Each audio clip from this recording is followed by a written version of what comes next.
The search is still on this morning for the suspects involved in the shooting of Baltimore City Police Sergeant Isaac Carrington. The department says 2 people arrested yesterday are not connected to the case. Investigator Mike Hellgren has more on how police ruled them out.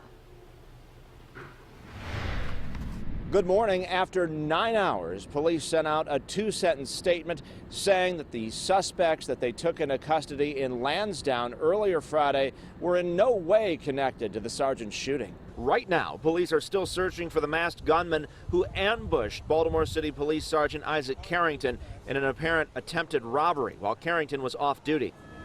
Apparently, it matches the description of the shooting of the sergeant in the Northeast yesterday. Earlier Friday, an officer thought he spotted the blue Acura used as the getaway vehicle in the shooting.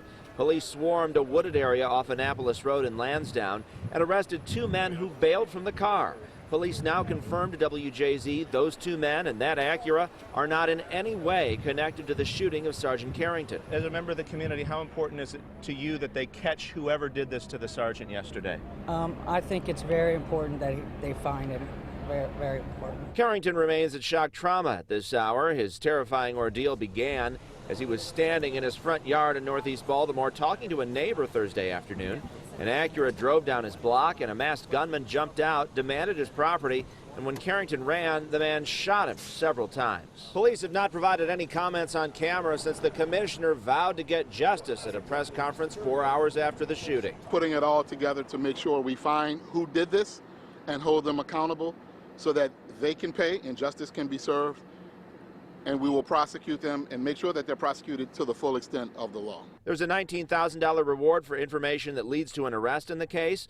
Police tell us they are regrouping and going over videos and eyewitness accounts as they try to catch the gunman. Baltimore police put out a bulletin over the radio on Friday night urging people to look for this blue Acura. Meanwhile, Sergeant Carrington underwent a surgery on Friday, and he continues to recover here at Shock Trauma, surrounded by loved ones. Reporting from Shock Trauma, Mike Hellgren, WJZ. People in Sergeant Carrington's Northeast neighborhood are shaken up after the shooting, describing the scene as surreal. Max McGee spoke to the man who ran to comfort the sergeant moments after he was shot.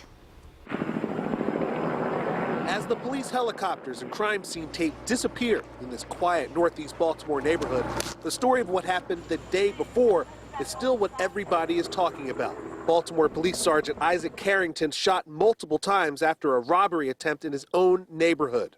They say we are growing. Yes, we are growing as a city, but as we grow, crime grows.